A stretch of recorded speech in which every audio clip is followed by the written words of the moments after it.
Okay, hello everyone. I think we are live. This is exciting for me. We've got Andrew DeGregorio and Felicia Gualda joining us, and they were two of the most popular interviews and oh, okay. Sorry, I gotta mute this. Okay, there we go. And so yeah, they were very popular in terms of their interviews as well as their master classes. And so I've known these two for a little while now, and they both share a lot of similarities with how they view development, healing, and really resting into their own being. And so I'm excited to share their wisdom with you guys. We've had a lot of questions crop up, and so we're going to start there. I'm going to just bring in some of the questions that came through the email. But as you're joining us, please feel free to type in your own questions, and we will see if we can get those answered. And so, thank you so much for joining me, Andrew and Felicia. Yeah, I'm very excited to be doing this with you. Thank you. Well to be here. Thank you. Absolutely. So, this first question comes from Bruce. He says, I would like some tips on attracting wealth without gambling online or buying stupid lottery tickets, please. And thanks in advance. So I feel like this is a really good one for Andrew. I know Andrew and I have had a few conversations about this very thing, and he's got a lot to share. So, so what comes to mind for you, Andrew, as you hear this question? This feels like a very common question that I get a lot. For me, when I was looking to get out of this pattern I was stuck in for a while, where I was pretty much just struggling with wealth and hitting the same numbers over and over again in my bank account, not ever having enough, kind of just getting by paycheck to paycheck. I found that I really needed to kind of go within and explore what was happening at the depth of my core, like what was really going on. Why was I repeating this over and over again? Why was I stuck in the same amount of money over and over again? I found that a few things that were really beneficial. I found that we have a tendency to follow our family patterns in wealth. We kind of have like a wealth dynamic that's related to how we grew up around money. And I really needed to dive into that to understand some of the places where I had limitations on how much I could generate, how I could generate it. And I'm trying to simplify this question because it's a big question here. Well, let me pause you right there, Andrew. Are you speaking right there in terms of beliefs, or is it something else as well? Well, it had to do with the belief structures and constructs I had around wealth. So I had to look at these things, uncover them with awareness, and then begin to bring in like a lot of acceptance and care for what I was trained in and what I was conditioned into with money. And by doing that, I was beginning to let go of a lot of my stories and a lot of the beliefs. And what I started to realize, though, is that as I dove deeper into myself, I started to connect deeper to like my soul. And I started connecting to a place in me that is like my deepest why of why I'm here. And part of that was being of service. And when I stopped to look at looking at money as like something I need to create, I need to generate, I started to look at how can I be of service on this planet, and how can I be of service to others, including myself. And wealth became a side effect of that. I started generating more income as I was letting go of these old belief systems and structures and constructs that I had from my family around wealth and money, and also plugging into being of service and how can I show up on the planet connected to my deepest why. And the more I did that, the more money started coming to me and flowing to me more easily. And I was also tapping into a lot of gratitude with where I currently was in my life at that time. When I started to generate more wealth, I started to understand that what I had was enough, and that I was also enough. And these actions I started to take from that place of gratitude and wholeness started to generate more and more wealth. So there's a lot of different things I'm hitting on here, like gratitude, working belief systems, understanding of what my conditions are around money, but focusing deeply on being of service and connecting to my deepest of why I'm here is how I started generating more and more income. Yeah, that sounds like a big piece, the connection between what the wealth is being generated for, or why it is coming into you, right, into your being. And so I just want to highlight that this can be different for everybody, right? So I think many of us have this idea of wealth generation and some perhaps issues with money. And so really examining all these pieces that Andrew is mentioning, I think is a critical piece. And real quick, I just want to, we've got some people rolling in now. And so I just want to sort of say hi to everybody here. We've got, let's see, Ruth Ann Walsh from New Jersey, Miriam from Winter Park, Florida. We've got Alina from Romania. So hello, Alina. Thank you for joining us. Janice is coming from Scotland. Hello. We've got a few people coming from Scotland. Lorraine as well. Jane from the UK.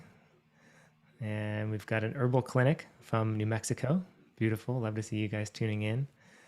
And Northern California, Florida, Virginia. Hello, everyone. Thank you so much for tuning in.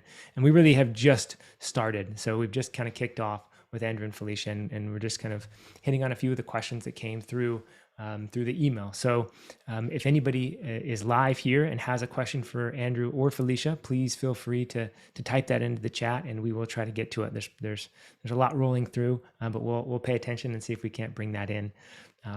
So Felicia, did you have anything else that came to mind for you on money? What was maybe your biggest struggle with money as you started developing your own awareness around this subject? Well, I'll say that I really like the practical stuff, right? Like I like the roadmaps. And so one of the things that I've been exploring, just along the same lines of what Andrew has shared, is really paying attention to like how I'm feeling. How am I feeling when I spend money? How am I feeling when money's come in right now? Rather than, and I like going to that place first before I'm looking at what I'm trying to create. Because if I'm operating from an energy of lack, I want to know about it. And I want to know about when it gets activated. I want to know what that feels like. And I want to know where it feels like that in my body. So I just started paying attention. And one of the big things for me that I discovered was that there was an avoidance to money, that I couldn't have just told you that off the top of my head. That was something that I had to figure out by actually watching the feelings as I moved through my day. And once I discovered that, then I feel like that piece of avoidance, it goes so below money. It feels like money's just a surface layer thing that was actually revealing a deeper part of me that still needed some attention, that still needed some healing. There was a need that was underneath that really needed compassion. And so I took that to my safe containers I went through my own process with how to release the emotion that was underneath that and got support. And from that place, I feel like more space opens up and I can then use that energy from a place where I feel much more grounded and safe to put that towards like the vision that I have. And again, feeding back into what Andrew said, like connecting with my why from there, because it's more clear, right? And I share that too. It's I show up to be of service, and then you can link those two things together, because I'm not being of service from a place of like, I'm lacking money. It's more like I'm being from a service from a place that feels good and that feels more open and spacious. And then from there, I can bring in, and here's my vision financially. And here are the practical things I can do every day to keep hardwiring my brain with money around that. Like if I want to start bringing in positive belief statements to replace the negative ones that I discovered, and not just by repeating them, but by actually feeling them in my body every time that I'm saying them, until it starts to become this habitual thing, and then it becomes an effortless, automatic way of being. Beautiful. Yeah, there's really an embodied piece to this that I'm hearing from both of you that really matters. And so thank you so much for that, both of you. Just want to acknowledge a few more people that are chiming in here. We have someone coming in from San Diego, and Inside Circle. Thanks for joining us. Vancouver, Canada. Nancy from Georgia. Camila from Romania. She says greetings, huge greetings. Thanks so much for joining us. Pramila from Chicago. Hello, Cincinnati. I have no idea how to say this name. Gafran from Iraq. So that's amazing. Thanks so much for joining us. Sandra from the USA. Hello from Houston. Jane, hello. Kate from Spain. Great for you guys. I'm so grateful that you guys can join us on this amazing live webcast. It's so cool to see people from all around the world. Let's see here. This is an interesting one. This one comes from Becky. She says, "I believe I'm being called to be a healer. I am a Christian, and I cannot seem to find my tribe. Is it possible to be a healer and be true to my faith?" I think this is such a cool one because for me, it actually hits home in a very unique way, which is that I was not raised Christian or really with any formal organized religion, and yet I find myself drawn to many religions and the interesting things that come about from them. And so I think this is a really interesting question when we come down to the more traditional religions and having some connection to them, as well as opening up to things that maybe aren't recognized or discussed or accepted in some of the teachings of the religion. So whoever has some ideas around that, please feel free to chime in. Yeah, I can chime in. I'll share a little bit here. So my story is really interesting in that I wasn't raised very religious. And so my path was kind of, I guess you could call it spiritual. I hate to put labels on it or anything, but it wasn't the religious pathway into, coming into this place of self-actualization and continue to work on self-development and all of that.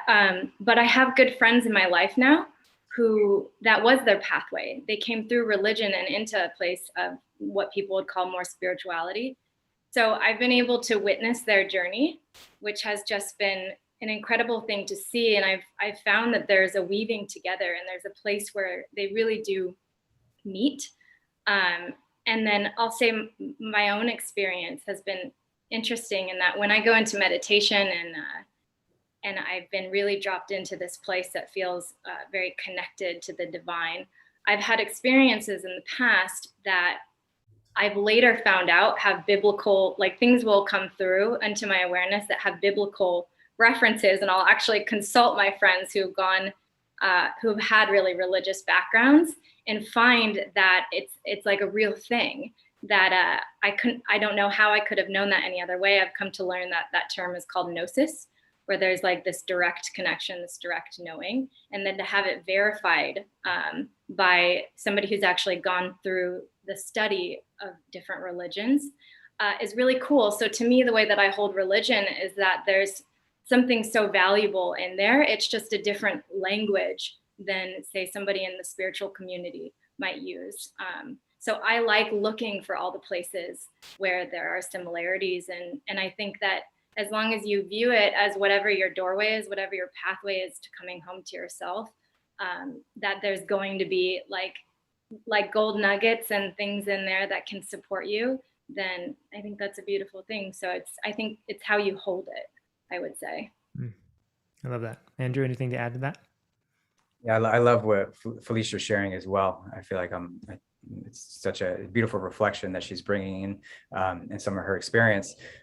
There's many different perspectives and different ways to look at this. I feel like the way I want to just kind of frame it and the way I see it is that I've been called a healer before, and I don't really like the term personally. That's just the way my story around it.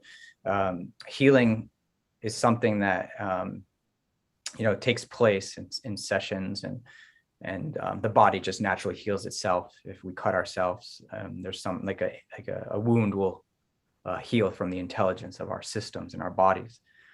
So the way I see healing is that I'm not the healer, and I don't look at others as the healer. We're holding a space or setting a container for healing to take place, and the ultimate healer is within all of us. So I feel like we're all healers, and if we can align to that and tap in by getting out of our own way and letting the divine energy or the source energy or just the natural wisdom intelligence of this universe to flow in, healing takes place on a physical level, emotional level, mental level, and all levels beyond that. So if we get out of our own way, or if we can support others in getting out of their own way, healing takes place. But I am not the healer. Yeah, beautiful. And that's kind of the essence of this whole summit, right? Awaken the healer within. Mm-hmm. Because, and I've heard this from some of my, what you might call shaman friends from around the world. And they get asked similar questions about being a healer and what it's, and how to go down that path. And they answer the same way. So we're all healers. You're a healer right now, right? And it's really just awakening to that reality of what's already there, the intelligence that's within you. and as you said, Andrew, just getting out of the way to allow that to really come into its full being. And so, and again, for anybody that's just tuning in, please feel free to drop a question in the chat if you have something for Andrew or Felicia or myself. Just drop a question in the chat, and we will monitor that and bring it into the space, and you can get your questions answered by these two brilliant beings. Next question comes from Avril. She says, I am 79 years old and I am interested in information on ways to slow short-term memory loss. Any info you have is of interest to me. From my realm, I would say anything you can do to keep your mind active. Find interests that keep your mind engaged. Crossword puzzles, going outside into nature, on walks, being artwork, music, anything that's going to work particularly the left side of the brain, the creative side of the brain, I think as we get older is so important. And then anything we can do to physically engage with our brain. So in other words, these little balancing games or anything you can do to improve that aspect is going to be wonderful for the brain. Being active is probably the most effective, maybe beyond sleep and being active, and then bringing the creativity. Those three things are tremendous for everything that has to do with memory. And then if you enjoy the memory games, you can play those as well, and that will actively kind of train the memory component of your brain. So anything from you guys, Felicia, Andrew? Yeah, I would add meditation. There's a lot of research around meditation that, you just look online and you'll see there's so much research about how meditation helps all different things like this around memory. A little bit more than me on the physical realm there, Jason, but it's like that's what that comes through immediately. It's like I just feel like there's something that's just so potent and powerful with meditation with this. And I don't know all the research, I've read it.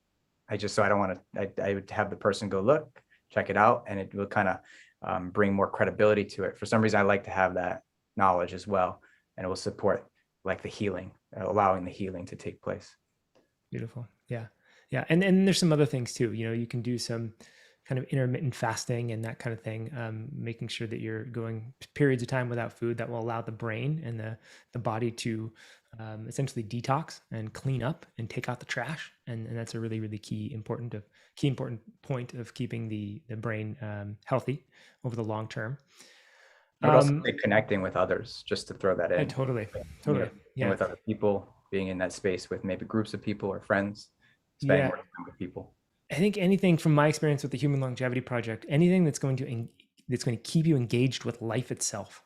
There's tons of research around older people that hang out with younger people and pets, and it extends lives, right? So there's something about just the fundamental aspect of wanting to be here, of like really being engaged with this life. And especially as we get older and we're not able to do the things that we were able to do when we were young, that there's kind of we wrestle with what am I here for and what is there left for me to do? And so finding that purpose, that mission, that desire, I've noticed is a really, really key factor for all aspects of health as we get older. We've got a question on the chat here. Let's see, I just lost it.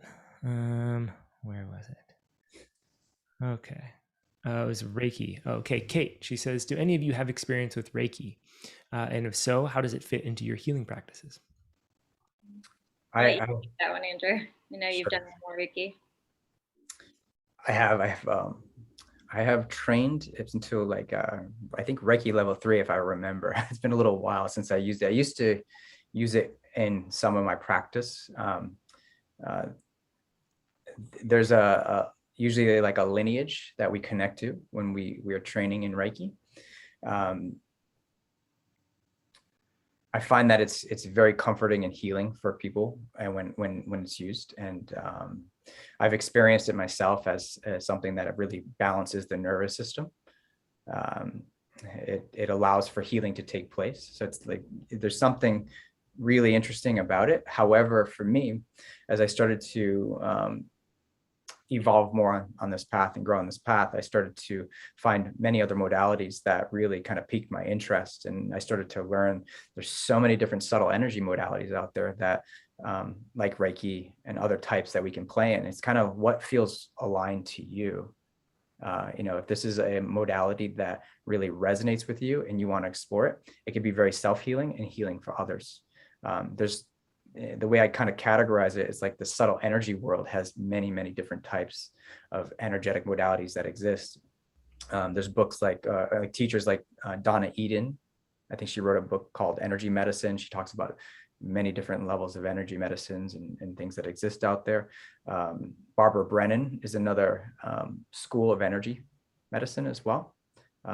There's Reiki. There's you kind of have more of like your kind of Native American shaman style energetics. You have all sorts of energy modalities that exist that at the core are looking to ignite, again, that natural wisdom that exists in all of us for healing to take place. I enjoy Reiki, and I think for my experience, many other people have enjoyed it as well. And it can be very healing and very soothing for our nervous system. Cool. Thanks, Andrew. Felicia, this one's directed at you specifically. Jean says, I would like to work with her. So she's feeling called to do a session with you. Could you tell us a bit more about what happens during a session? Can anyone heal from childhood trauma, emotionally and physically abusive parents on their own? So can anyone heal from trauma on their own? How do I balance the sense of urgency I feel to heal with the need to be patient? So let's take those one at a time. So just maybe explain kind of generally speaking what happens during a session when you work with people. So I'm going to do my best because it's so individual to whoever is walking in through the door. What we're doing from the beginning is getting clear on what the intentions are that you're working with, and then just getting to know each other a little bit to find a level of comfort. It's a little unlike talk therapy in that we don't necessarily go into, all the experiences that you've had in the past, everything that you can remember, going into all of the, like the memories of trauma and all of that.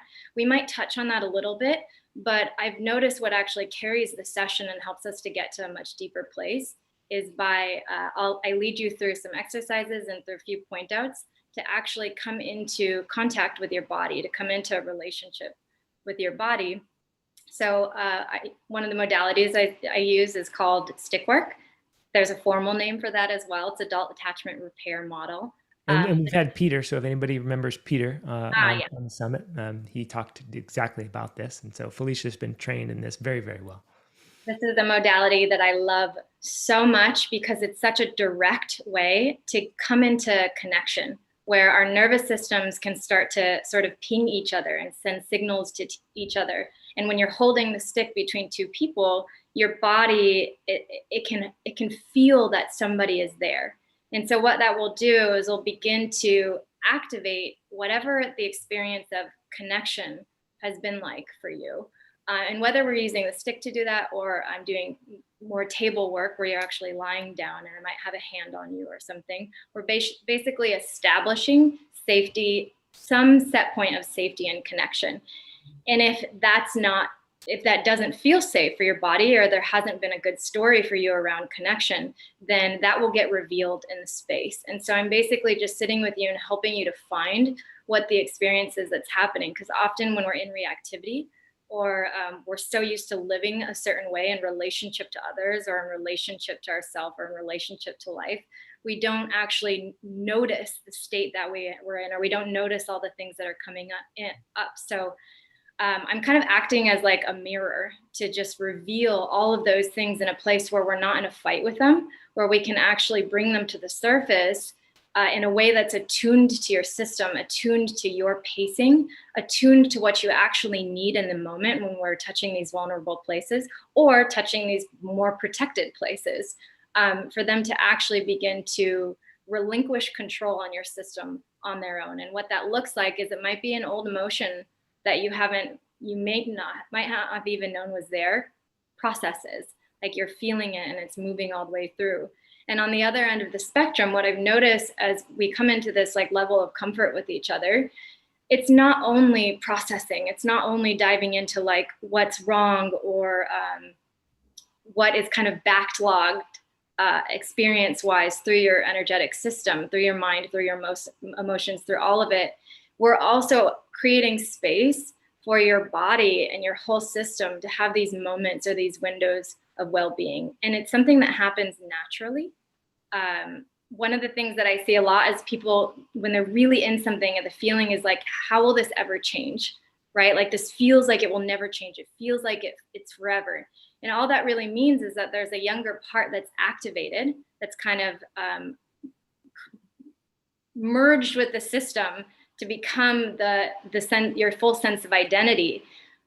And it's not the whole picture of who you are. So when we come into these connected places and something processes, and then there's a little bit of relief, like there's a moment to breathe, like even if there were tears or something and suddenly there's a pause, that moment is so important to point out, because it teaches our consciousness that it can't be forever. The bad stuff can't be forever. And to simplify that, we're building well-being in the system, because as much as we need to go in and process the backlogged stuff, the heavy stuff, we also have to build the capacity to feel good, to feel well. We have to make sure the body knows that it's safe to feel good, to not need to go into self-sabotage or to be always scanning for the next thing that might go wrong. And so we do that in container as well. We're looking at the whole spectrum of healing. And I found the more that the body is able to process and feel safe in the space, and the more you feel safe in the space, the longer windows of well-being you're actually able to sustain. And then that translates over into real life, right? Where you don't get triggered as much, or things that used to be really derailing in life aren't there anymore. Like the circumstances resolve themselves, or suddenly you're led into the inspired idea or something that you just out of nowhere feel like you need to do that supports the circumstance that was causing the headache before, whether it's, the relationship or the health issue or whatever it may be. So that is the long-winded answer to that. It's very energetic, I would say. There's not as much talking as you would think. It's more just, getting comfortable being in an energetic realm together where things can just happen without us needing to follow a specific roadmap to find the answer. It's like things get revealed by whatever is happening with your body in the moment. Yeah, I just want to add a couple things to that I think may be helpful for people, that in a session like that, as the one receiving the session, so to speak, the trick is to kind of just let go of the doing, to relax this idea that there is something that needs to happen, or that you need to do, or that Felicia needs to do, and rather just allowing these things to naturally unfold. And when that happens, that's when the energies start to become very present, very real, very alive, very dynamic, and they're emergent. And so you don't know what's going to happen. Felicia doesn't know what's going to happen. And it's just, it gets revealed in the process. And so it's a very different way of thinking about how to quote unquote resolve a problem. And it's not exactly the same, but in Felicia's masterclass, in Andrew's masterclass too, they go into this type of a process. It's not hyper individualized, right? But it is broadly given in a way that anybody can utilize this type of modality and start to drop into their body, and allow these things to naturally occur. Again, I think the theme from the beginning of the summit, as well as in the first part of this conversation, is that there's intelligence within you. It's there already, and there's a healer there. And so it really is about first opening up to that idea, really getting in touch with that, accepting that reality, and then totally buying in, right? Like buying in mentally, emotionally, in the body, energetically. And the more that we can buy into that reality, the less we have to do. And so there's a lot there. I'll just add one more piece there too. A big part of this work, whether it's on your own or I'm with somebody in session, it's walking them through paradigm shift, walking them through being in this state of needing to do things to fix something, or even the idea of needing to fix something, and more coming into the experience of leading with noticing what's here in the moment. And you can set an intention, right? Because if something's wrong, or, we know when something's off and can be better, we can identify that. We're not going to ignore that. We'll bring that to the table, and we'll craft an intention in the positive of what you actually want to be stepping into in your life, whether that's a circumstance whether that's a way you want to feel or something else. We craft that. But then I've cultivated such a trust that when we come into an intentional space together, there's this intelligent field that weaves through me and that weaves through you, that it picks it up. It's got it. So now I know that whatever happens in that session, as long as there's an attunement to your system and what's needed in a way that's most easeful and graceful, your system is going to bring up exactly what needs to happen to bring you into alignment with the reality that you want to be in. And then however way I can facilitate that will come through in the moment, I would say. I love it. There's another piece of that question that I feel like we haven't addressed necessarily, which is how do I balance the sense of urgency I feel to heal with the need to be patient?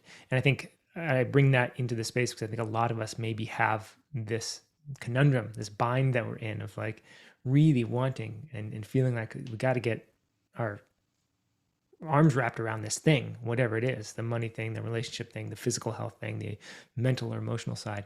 And yet there's a piece of us that really understands that being patient and allowing things to just naturally unfold is a part of the equation. So how might you kind of advise somebody to wrestle with that? So the first thing that comes in that I kind of hear from the question, and if this isn't totally accurate, then just throw it out and that's fine. I see this from a lot of people is there's almost like this all or none thinking, because this all or none thinking has been conditioned into a lot of us, where it's either going to be like all the way perfect, we're there, we got it, it's good, I can relax now, everything's great. Or there's like, I'm not there, I need to be there, I can't be there, I'm not there yet. Like, and it's the kind of thinking like it's not the reality that's here. And I think that's where some of the urgency comes from, especially when we know what the thing is over there that we want. So I think just recognizing or becoming aware and noticing if that's something that feels like it's happening, where it's just like, it's either this over there and it's good, or I'm here and it's not good. And when we recognize that, then we can open up a new pathway for there to be a toggle between both experiences. What if it's okay that in some moments there is a sense of urgency? And I would guess that underneath the urgency, there's actually a part that feels really scared or overwhelmed that maybe is asking for some attention in that moment, whether it's from you taking a moment, creating a safe space for yourself, pausing whatever you're doing and letting it be okay that you feel some of that intensity, right? And it's not the easiest thing to do, especially if we're not familiar with that. And maybe that's a moment that you do need to reach out for someone to be like, hey, I don't know if I can sit with this piece myself. Let's dive into this. Let's see what's here. And once that piece gets processed, if that's really the loudest thing, that urgency and what's underneath it, what I've noticed will happen is there'll be some space that opens up from there where you have some energy to start looking around your life at the things that are actually working in some way, even in the smallest way. And we start to notice those things as well, and letting it be okay when the old sense of urgency sneaks in, then it creates this toggle back and forth, and it teaches the system that it's okay where you are now. And part of getting to the place that you want to be is by allowing the toggle back and forth, and for allowing the experience to kind of look like a wobble, I guess you could say. And then eventually it's like the urgency is the one that's less, and the things that feel good are the ones that are there more often. And you set up practices around gearing yourself towards the things that you appreciate and the things that are working too, so that it's not just you're going into session, you're healing something, and then you're hoping that it's going to be done forever. It's more like you've liberated all this energy when you're pausing and sitting with yourself, where you're bringing it to session. And you have daily practices. You have this integrated practice to continue wiring your thoughts and wiring your whole system towards, wait a second, there are things right now in this moment that do feel good, that I can appreciate. Does that make sense? Yeah, no, that's great. I'm just curious if Andrew has any other pieces that he feels that might be worth sharing here. The way I set it up for myself,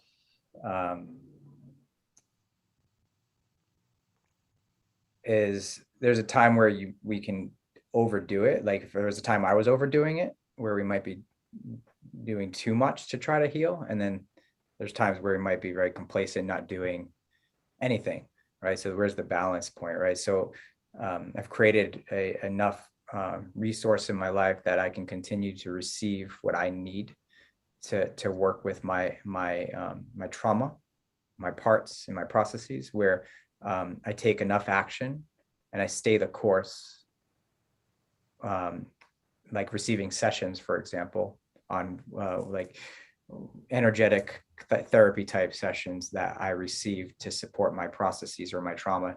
And, those are scheduled throughout the month, weekly for me generally. And I continue to go to those sessions and I stay the course. And there's sometimes I want to stop doing it. Sometimes I want to do more, but I just stay with these. That feels enough for my nervous system and my body to handle. Because if I do too many sessions, if I was doing 5 sessions a week, that'd be too much for my body and nervous system to handle, and it'd be too much to process. So I wanted to integrate structures and places in my life where I have my practices, like meditation practices, practices that retrain my nervous system to more well-being outside of these sessions, and then also receiving connection and sessions from somebody that can support me and guide me through some of my processes or my trauma. That way I'm receiving a co-regulated place of support ongoing. So I set things up where I'm always doing something, and I always check myself from doing too much, because I have a tendency to go that route. That's my habit or one of my actions. Like, I've probably had times where I was doing way too many sessions a month, way too many sessions in a week, way too much energy work, processing and processing and processing. And that can be too much. Like we can do, like, our bodies need rest. Our minds need rest. Our bodies need rest. We need to find the balance. So that's the way I look at it, is like, how can I set up structures and integrate those structures into my life that support more and more well-being? Because I'm basically continually working out my nervous system to live more in well-being. Every moment, every experience we have shapes our nervous system. And I think I said this on the talk we had, Jason. It's like, when I heard that and found that out, that literally every experience is shaping our nervous system. Well, I want to shape it toward well-being. I want to work it out toward health. I want to work it out toward balance. So I integrate practices in my life and have these scheduled sessions set up to add more and more well-being into my life. And I keep those in place, and I just stay the course. Yeah. That's beautiful. And I just want to kind of reflect kind of what I'm hearing, and a few more pieces to this that may be worth sharing, which is that the urgency, just like fear, can actually be a really, really beneficial energy to move us in a direction, right? And yet, if we let it override us and overtake us, it can be very maladaptive, very damaging, right? So it's actually honoring and respecting the urgency or the fear or the need to move, and also relaxing into the process that healing, quote unquote, is, that life is, right? And this goes down to the physical healing too, that there, in some ways, we can't speed it up beyond what the body naturally knows what it needs to do. And so it's recognizing the urgency, the fear, the desire to move, and just recognizing that energy without necessarily having to take action on it. And also staying so consistent, whether it's eating right, whether it's getting enough rest, whether it's focusing on sleep or relationships or energy work, or going into the well-being gym, as Andrew says. All of these things, it's about shifting into this idea that this whole thing's a marathon, and it's a marathon that you get to run. And so instead of treating these things like a sprint where we need to get to the finish line, it's really looking at the big picture and the long-term aspect here. And the more that we can integrate and be kind to the fact that we're not going to be perfect, and we're going to make mistakes, quote unquote, and we're going to slip back, right? There's this idea that we're going to continuously progress in this logical fashion and get better and better. And I think while that's true, it doesn't always reflect that way on the outside. As Andrew mentioned, he realized, had a good realization, and then he goes too hard.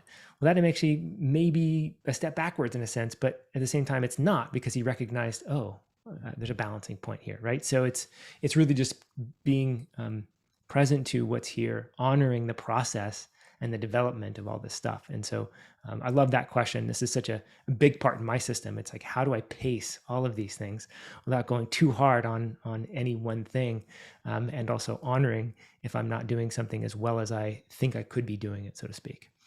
A couple of questions here in the chat that I want to honor.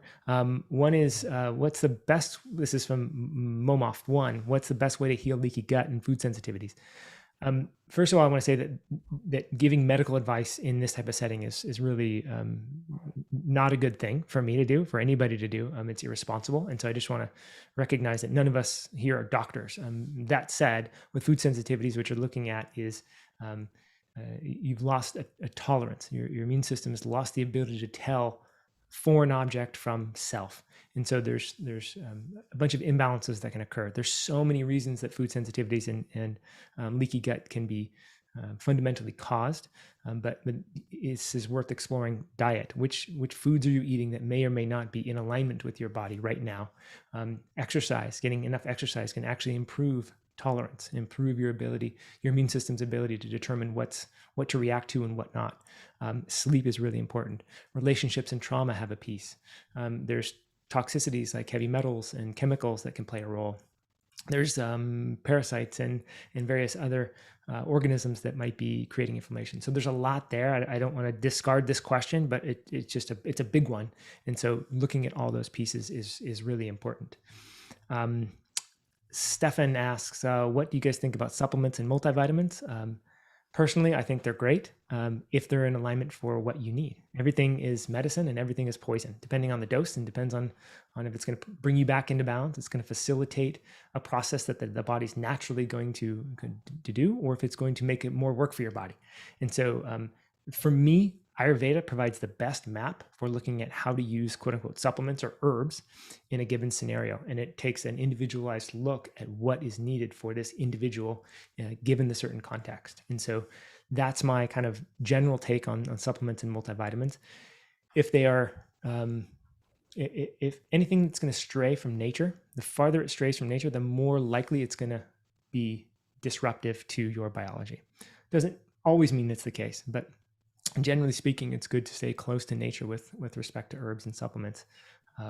And it's definitely a scenario where more is not necessarily better. So I think that's probably where we'll leave that one. Let's see, what else? Can I actually chime in on that one? Yeah, please. Just one little thing. And I mean, I use supplements. I love supplements, but what I found to be really helpful is if you can find somebody who actually does muscle testing, or you learn how to do muscle testing yourself, which is basically your body giving signals to see if that particular supplement would be good for your body. So it's like you're getting the direct, and of course, you can do the testing route and all of that too. But for me personally, on my own journey, I found that to be really helpful to see what actually works well with my body. Yeah, totally. Absolutely. And one thing I'll caution on the traditional testing, on the lab markers and that kind of thing, it's hard to use those to really guide you back into balance because they're snapshots in time and they don't always represent. In other words, there isn't a certain level of this mineral or vitamin or metabolite in the body that is quote unquote good. The body is always in fluctuation, always in dynamic movement, and there may be a really good reason why something is low versus high, and you don't necessarily want to push it back into balance. And so muscle testing or applied kinesiology is a good way to get a better sense for that. I will put a caveat in that, which is to say that if you have a good practitioner, then it can be really effective. If you have somebody that isn't quite as practiced, then it may not be effective as well. So, but I love that piece of advice, Felicia. That's been something I've utilized in my life, and I still guide people to that if in certain circumstances. So it's a really good tool. Let's see, Elizabeth. This is another religious question. I'm fairly new to all this, having recently chosen to leave the high-demand religion I was born into after 42 years of fully believing devotion. Comfortable with energy practices, but I feel a little overwhelmed as I assimilate all of the do's and don'ts, particularly when it comes to like the physical healings. So what would you recommend I do as I move forward and to simplify and focus my efforts? So I think this is a good one for Andrew. Like, somebody's really struggling with like, how do I find the right answer? How do I, especially I think from somebody that maybe is coming from a religion that they don't feel connected to, and they feel like they've been misled or forced to believe something that wasn't in alignment for themselves. How can they sort of regain that ability to really have that discernment on what to believe and what not to believe, and how to navigate this world that feels a little bit overwhelming? Yeah, that's a really big question, and I just want to say I have compassion for that transition. Like I maybe wasn't as um, in deep of belief in my own religious background as Elizabeth is kind of describing here. But there's like, even, I grew up Catholic, and I always kind of felt that wasn't really aligned to me. There's some beauty in that, but there's in the Catholic religion and in the stories and everything that goes along with it. The reason I'm sharing this is as I was uncovering the things that I am not by becoming more aware of these beliefs and these conditions and these stories. What I found in me was that even though I wasn't deeply rooted in like the Catholic church, that the conditioning was deep in me. And when I had to begin to let go of some of the beliefs and stories that were there, it was hard, because it's like literally it was like I didn't realize I was holding on to beliefs that was creating a false sense of safety inside of me, so that made me feel comfortable with life itself.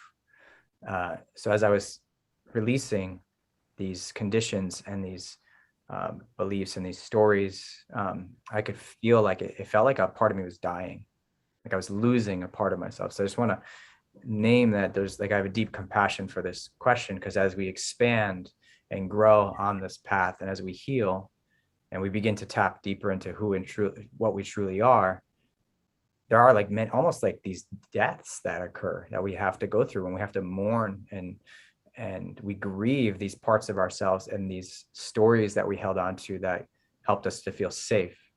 I'm not saying some of these stories are not true or true in this statement. I'm just saying what my experience was of letting go of this conditioning. So we want to be gentle on that process as we transition and begin to let go of our conditions or our stories and these beliefs. So that would be one thing I'd really want to hit home, is have compassion for that transition and that journey. As you begin to tap deeper into yourself, you really do begin to uncover what's true as you dive deep into ourselves. And what I mean by that is, for me, it was the meditation and sitting and watching all these things, these beliefs and these conditions, and through healing, I was letting go of all these layers of what I was not, which helped me reveal what I truly am.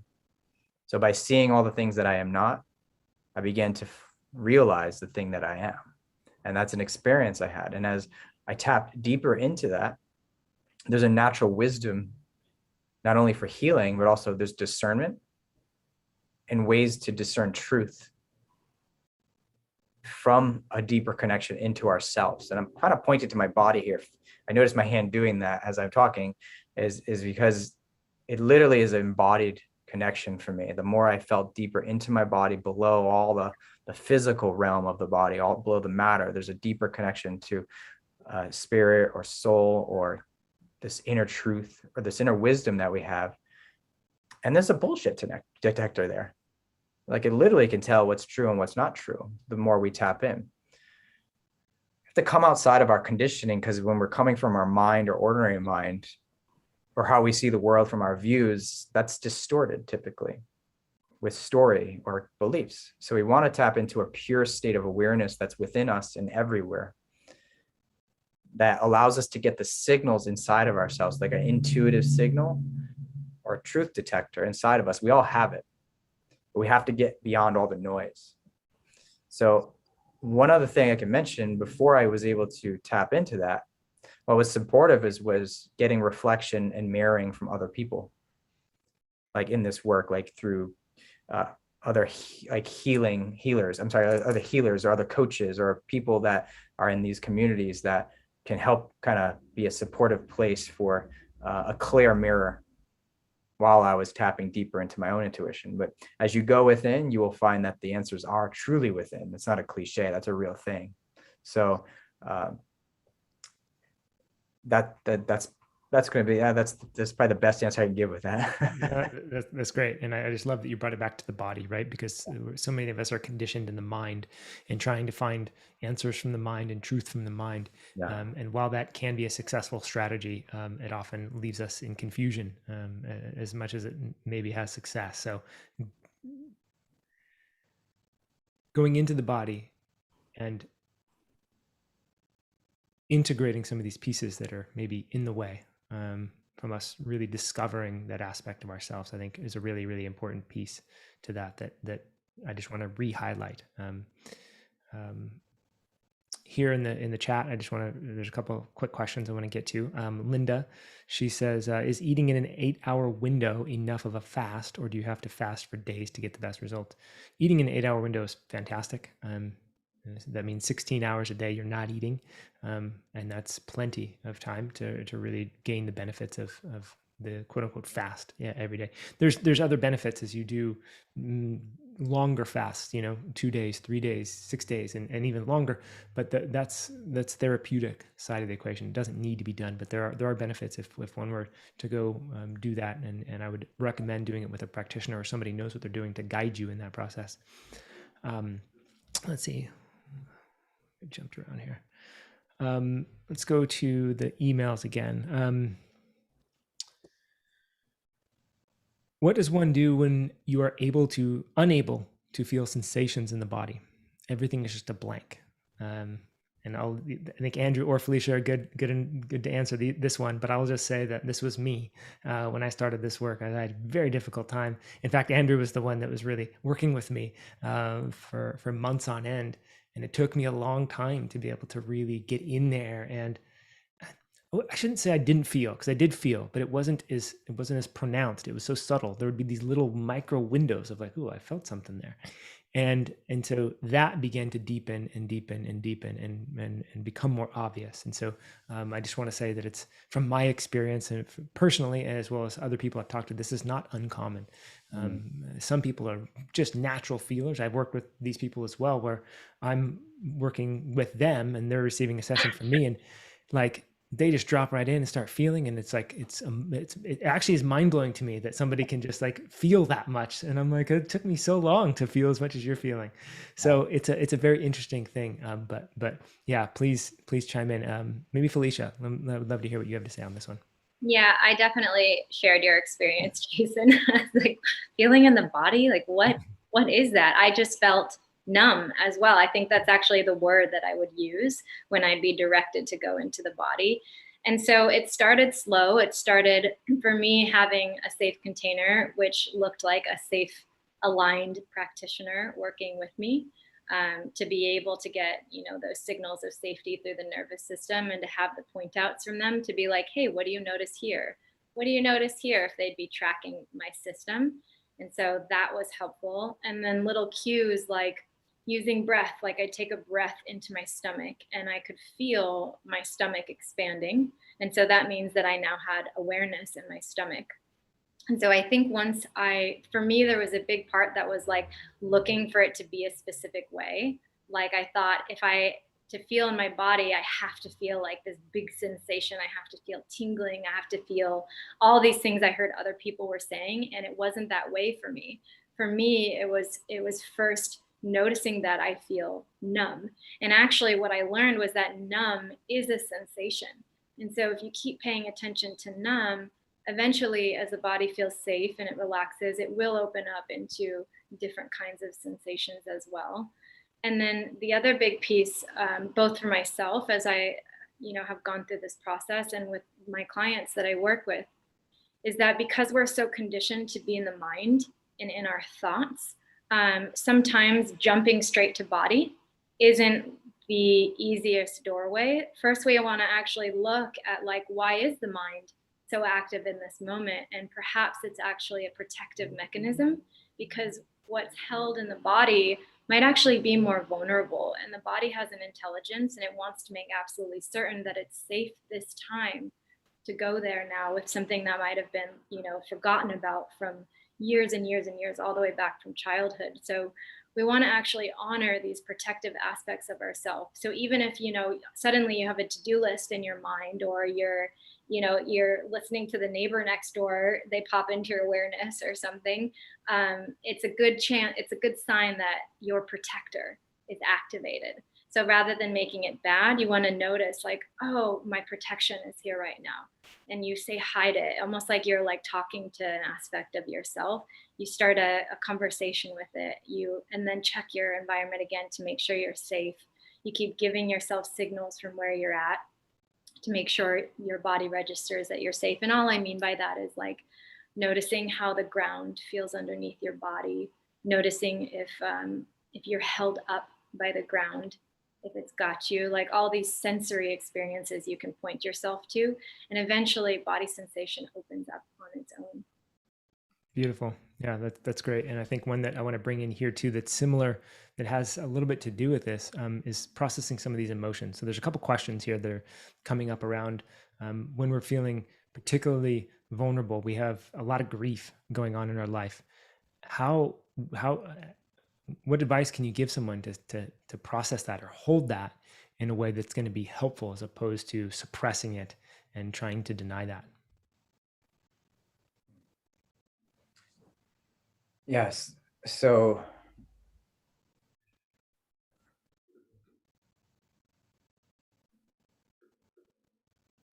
well, what I feel would be supportive for this is first to understand that all humans are going to feel grief at some point in this existence. A lot of us do feel grief. We know that. And a lot of times we do hold on to it, or we numb it and we do suppress it because it can get too much. So suppressing is not really a negative thing. Yeah. Sorry. I want to pause you right there because you said it really quickly. I think it's really important. I just want to highlight that it's because of this overwhelm that we have the desire to suppress it. So it's recognizing, I just want to bring that to the surface, that it is that overwhelming feeling that creates this pattern of perhaps suppressing. That's right. Yeah. And we suppress it to basically protect ourselves from feeling that overwhelm, because it can get too much. And if we're at that point where we're feeling overwhelmed, it's really good to reach out to someone that can hold this with us, to support us in this, so we're not silently suffering. I have done that before in the past, where I've held on to too much, and I thought that I'd be able to handle it by myself. And I don't recommend that. I recommend finding a friend that you can connect with, or somebody in this type of work that you can connect with, or a professional that can support on processing grief. That would be the most ideal situation. Second, go ahead. Yeah, I just want to bring something in because it relates to my own personal experience during this launch of the summit. We had a lot going on, and there were some things that were coming up for me in this whole process, because there was just so much that was happening, and it overwhelmed my system. And so we've set up a pretty good connection of people in my community that includes actually Andrew and Felicia and others, to where when we get into the state of overwhelm, and it can be fear, anxiety, sadness, anger, any emotion that is starting to, in fact, it doesn't even really matter what the emotion is. It's just as you feel overwhelmed with something, sometimes it's hard to even name the emotion accurately. Then in that scenario where I actually reached out to somebody in our group, and they were able, this is through phone call, through Zoom, doesn't really matter, in person, and just by being there. And this doesn't take any real huge training. It's just being there in a loving, supportive way. And you find this a lot with couples, if they're really in tune, where the husband or wife or whomever might be going through something. And the real way to deal with that is not to give all this advice and tell them how to get through it, but it's just to be there, right? In fact, you hear women often say this to men, is just listen, just be there, right? I just want you to be there. And so that's kind of one of the practices that I think Andrew's pointing to here, is just having somebody that can just hold your grief and allow you to cry, allow you to feel it as much as you can, because we're actually, as I think both Andrew and Felicia mentioned in their their interviews and master classes, there's this idea of co-regulation, where nervous systems are linking up, and there's actual support there. And so we can borrow somebody's nervous system to help process the grief as it's coming up. And it can be such a scary and painful and all that type of stuff, as well as relieving and beautiful and refreshing and all that. So so I just wanted to bring that into this conversation, that actually came up for me during the launch, because so much was happening that I needed to reach out. And I'm actually not very good at reaching out. As Andrew can attest, he's constantly encouraging to reach out more for more support, go get more support. And so it was one of those things where I actually received support in it, because it was too much for me. It was too much for my system. And each time we do that, Andrew, what happens if we're asking for support and we're doing that more and more? Is there something that kind of accumulates, I guess, in that process? We're reaching and being met in the reach. So it's training us to understand that there's other people there for us, that there is actually support that exists for us, especially people that are more self-reliant, like yourself, Jason. You mentioned that you struggled reaching out. The more we do that, the more we actually begin to heal. We begin to release some old wounds that have been in our system or in our life that we felt that we couldn't, that nobody was there for us, or we were by ourselves. So it begins to retrain our system to take in support, not only from humans, but also the universe, right? So that's a pretty big deal. This comes down back to the fundamental idea of trusting that something is there supporting me, or not having that trust. And it's not black or white. There's a gray. There's a huge gradient in that. But what you're suggesting is that we can move more toward this idea of trusting that somebody or something out there has got me. That's right. Yeah. And that's really important. We need to feel that. I was actually a lot like you, Jason, where I felt like I had to do this all by myself. I'd probably be the one asking a question like, how do I do this by myself? How do I process this grief by myself? Or how do I, that would be something that I would do. And then I realized on this path that there are times where we can do that. And there's a lot of times we need somebody to support us, because to process grief while being in grief, there's no resource. There's no resource available to let it go or to process if we're contracted or operating from a part or a sub-personality within ourselves.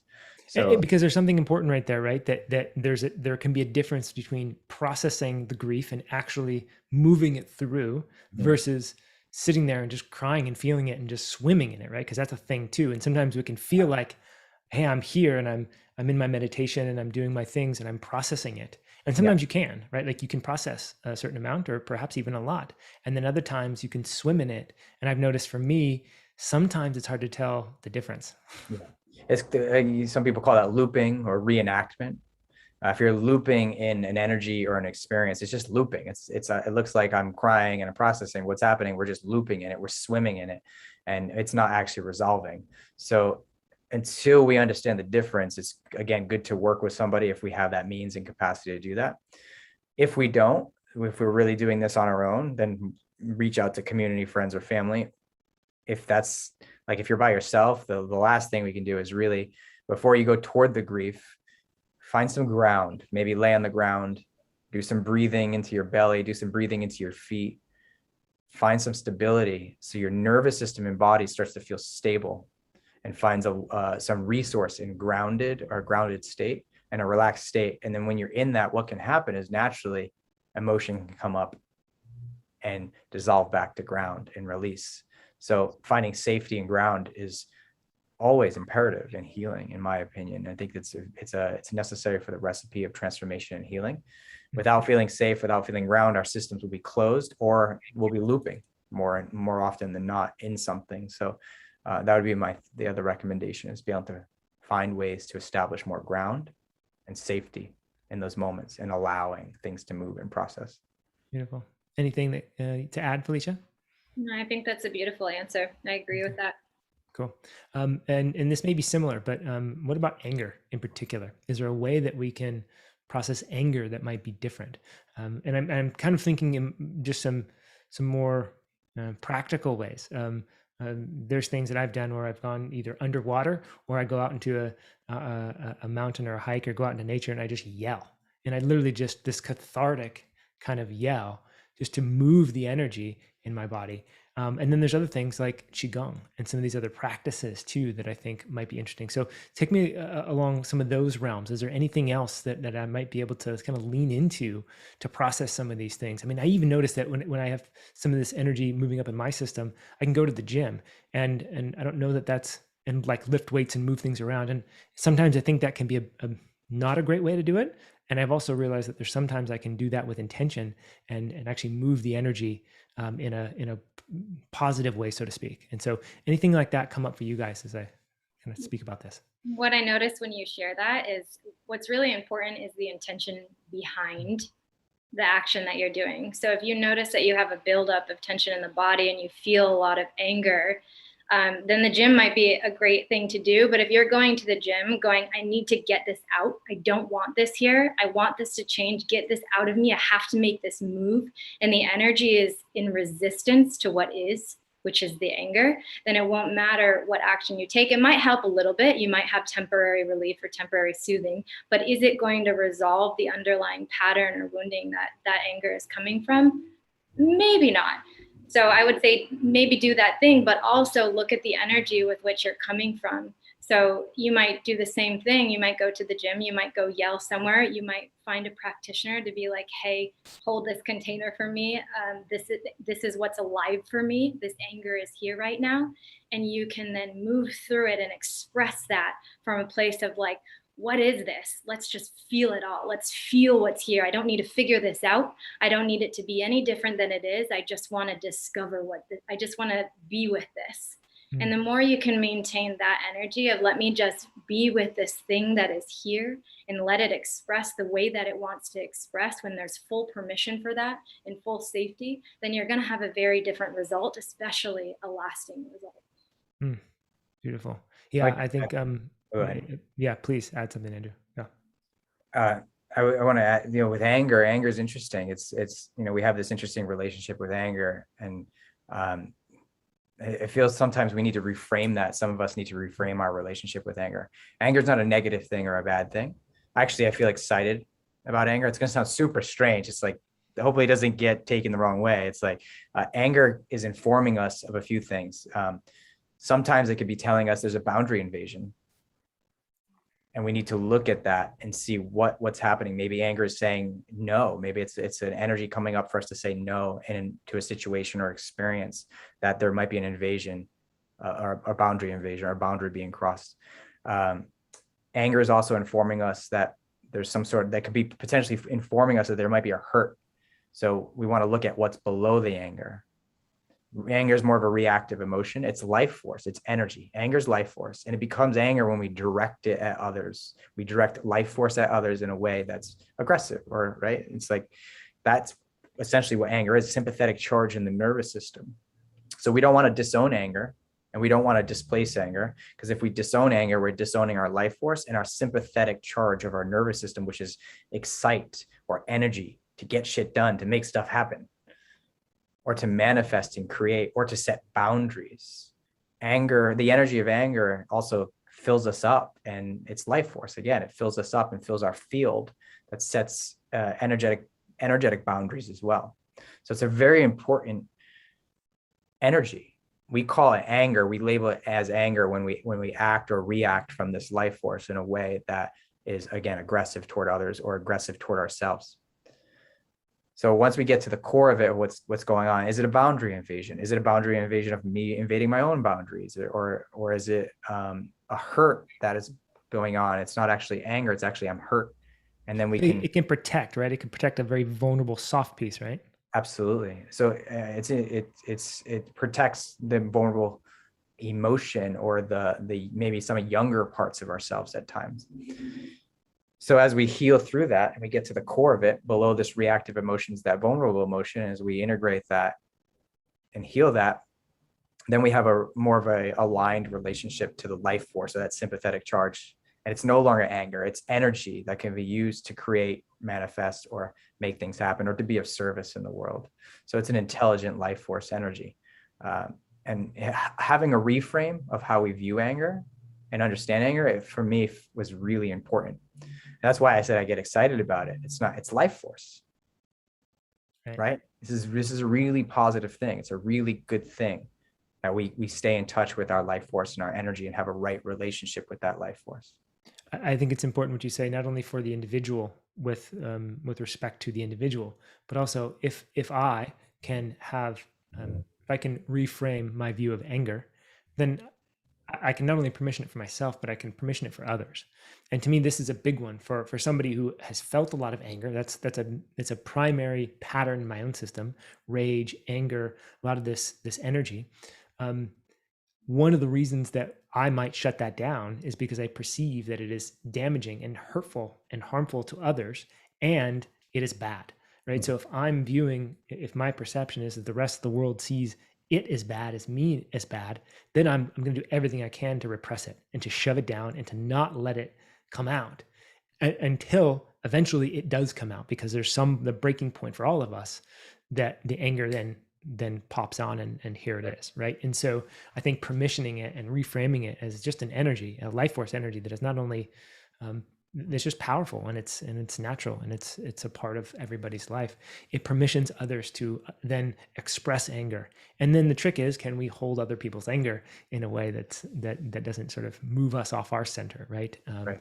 And so there's a question here that is But Jason, similar. one more thing before we Yeah. hop, it's just like, so, because I want to make sure I'm clear. I was like, I'm Sure. also not saying that we're celebrating using anger on other people, or Mm, you taking this, because I know that I need to be clear about that sometimes, because sometimes it sounds like I'm totally. celebrating using anger against others, right? It's like we want to take responsibility for those actions, and if we keep repeating our actions where we're, attacking others, either verbally, physically, whatever it is, emotionally, psychically as well, whatever, from anger, we want to look at that, take responsibility, and figure out what the core of it is to integrate it. So I'm not condoning using anger and celebrating it against others. I want to make sure that's absolutely clear, and it probably is, but I want to make sure. No, I'm glad you made that clear, because because a lot of us can be on the receiving end of anger, right? And then it clearly feels that that's not okay. And so, so I think there's just a key difference between the emotion and the energy of anger being okay versus how it's being expressed, directed, and utilized. There are definitely ways that anger is utilized that is not okay. Yeah. Right. That nobody would condone. And so, so it's kind of holding both of those at the same time and recognizing the difference between the two, I think, is really important. So I'm glad you brought that in. There's a great question here from Maria. Oh, sorry, not Maria. Let me see. Denise. She says, "Do you think all physical pain is a manifestation of emotional trauma and sort of emotional pain?" And I'm going to jump to this first, and I would love for you guys to add on, because I've thought a lot about this, and really, I think first of all, pain is it's inevitable. It's a part of life, and so it's impossible to go through life without pain, emotional, physical, mental pain. That's just a part of it. And for me, what I've come to the conclusion of is that the physical pains and ailments are really a result of ignorance, ignorance of mind, and a limited view of who we are, and all the perspectives that come with that, as well as an ignorance of what to do and how to behave and what to eat and what to do in order to maintain balance. And so, to some degree, we're all going to have this level of ignorance as we mature. And the trick is to move beyond that ignorance of ourselves, to expand our view, to realize who we are, what we are all about, and how do I live my life in accordance, in alignment with the greater whole, and in alignment with this unique body, this unique constitution that is me. And so to me, that becomes the conundrum, and part of the processes of emotional trauma and the belief systems and the conditions, they play a role in that, but those are just a representation. In other words, the ignorance comes from those things too. So they're all intertwined. But as we integrate and see the bigger truth of who we are and what's really going on, and learn to live in alignment, then all of those things can drop away. And yet the pain may still be there. So this pain is a very interesting aspect that I think is independent of even some of these larger truths. And so, again, I come back to the kind of the original premise that I don't know that there's a way to escape pain in life. I think we can escape suffering, but that's a different thing than pain itself. So kind of threw a lot of interesting things in there for you guys to chew on and to add and to maybe even contradict. So feel free. Well, I was just say I stubbed my toe the other day, and that was painful. Maybe that's from my ignorance.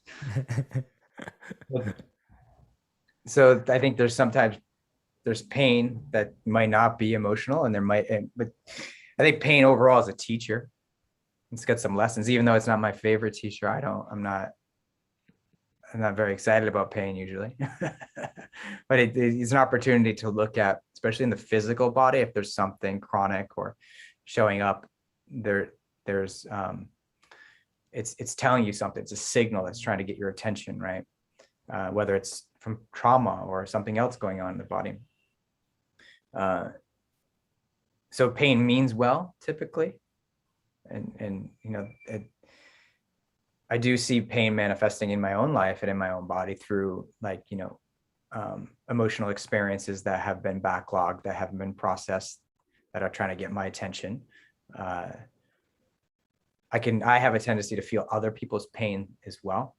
And sometimes I could almost take that on. So I have to be mindful of my boundaries and kind of notice like that pain is not mine. I need to let that go. So pain's a really interesting teacher. It's there to teach us and show us what's really going on. And if we listen to it and we get curious about it and go into it a little bit more and not run from it and create more of a right relationship with it, it can be one of our best teachers. And what can happen is that it actually starts to dissolve more and starts to release more.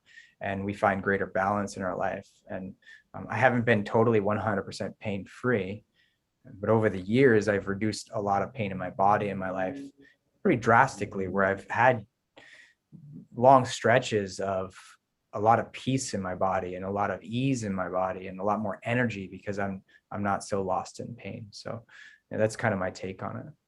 Beautiful. Felicia, ever experienced pain? Yes, I have experienced pain. This is such an interesting question. I've also thought a lot about this, and I don't think that I have an absolute answer. I don't know that anybody does. But Andrew, when you shared your toe stubbing story, the first thing that popped into my mind is like, okay, it could be random, and also, what was your state in that moment? Were you operating from a trigger in that moment? Was your body moving in a way because of what you might have been holding to then cause that thing? So is there, in that case, like, can you make a correlation from anything that happens back to, where we're operating from, what patterns, what conditioning, whether it's in alignment or whether it is from pattern? I don't know, but it is kind of interesting to think about. And I think beyond that, it's like, where is the question coming from? Like, is the question coming from a place that wants to not put ourselves in the path of pain? In which case, I feel like we look more so at like exactly what we've been talking about here, which is, how are we holding pain? It feels like would be the other question to look at as well. Like, from what perspective are we holding pain? Because I found that as we come more into alignment and as we come into this deeper recognition of who we are and of self and all of that, that there might be, emotions that we feel that are hard, or physical things that we feel that are very uncomfortable and painful, that we may have felt from a different place before, and now we're feeling them from a perspective of acceptance and non-resistance.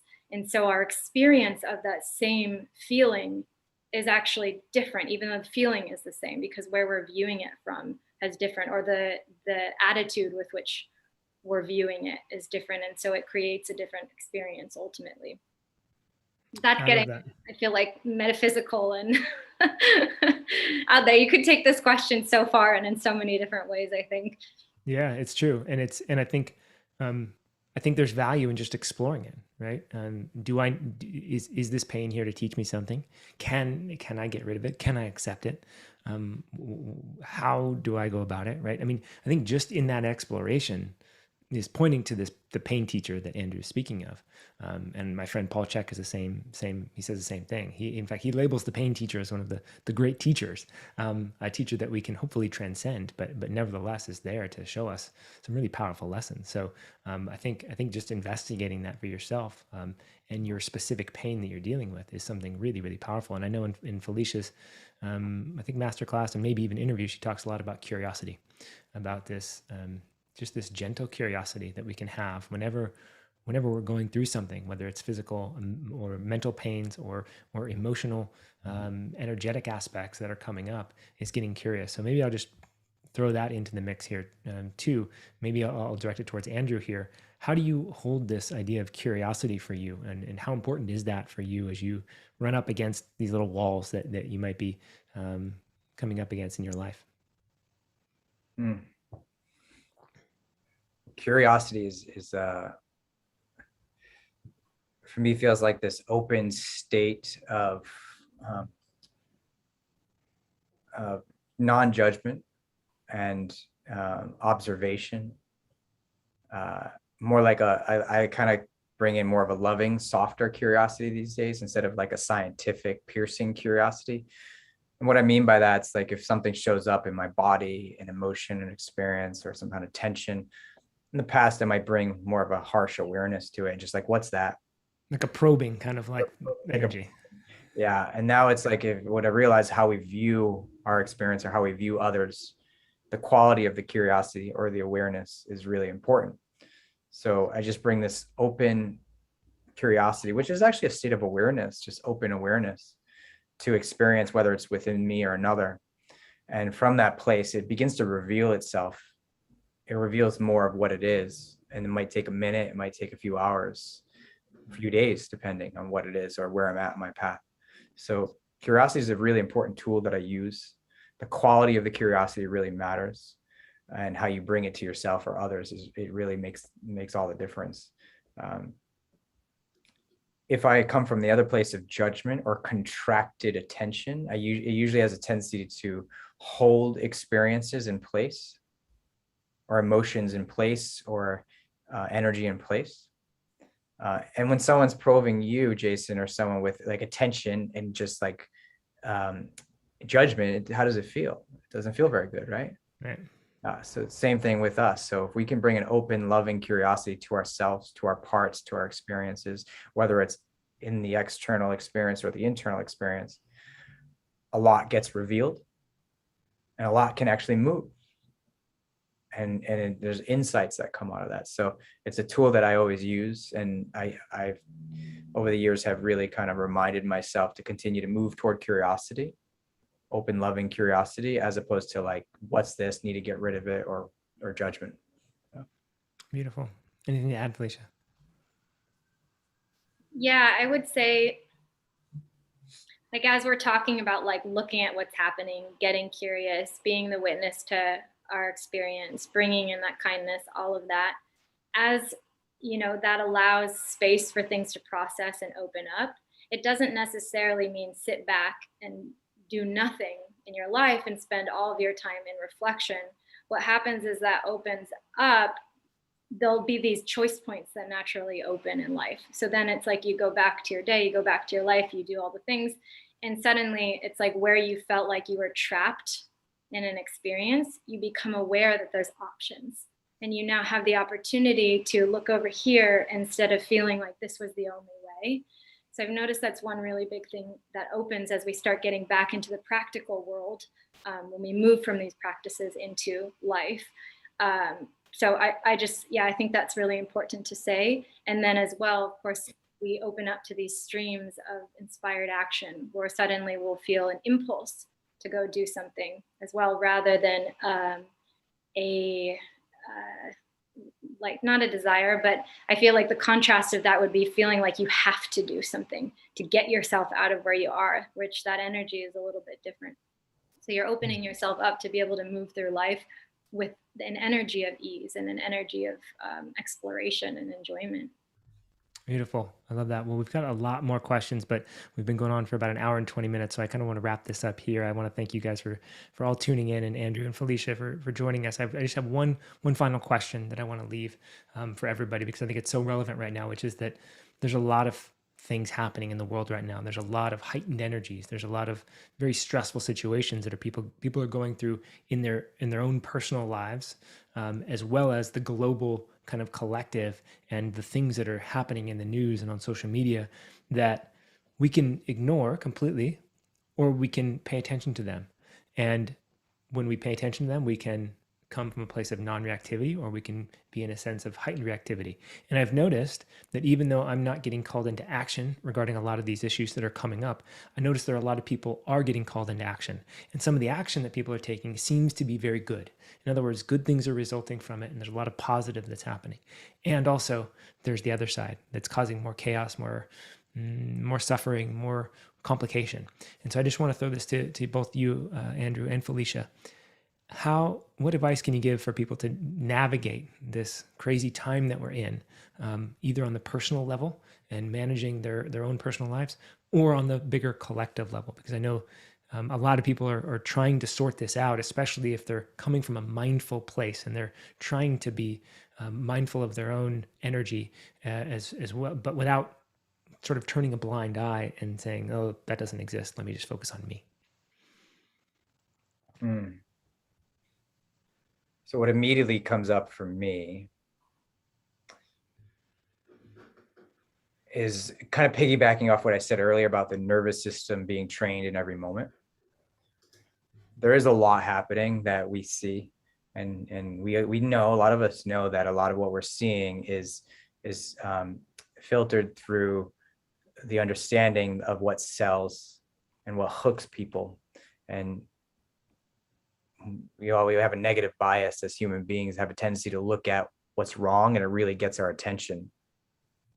And news and information that's being fed to us in the collective typically is not that great. It's pretty negative. And yet there's a lot of beautiful things happening in the world, and a lot of positive things happening in the world. We don't want to turn a blind eye. What I would suggest is turn a blind eye for a little while you stabilize yourself and ground yourself deeper into yourself. So that way you can have a lot of more clear discernment of what you're viewing, and you don't go on these rides with these negative stories or information that's being pumped through.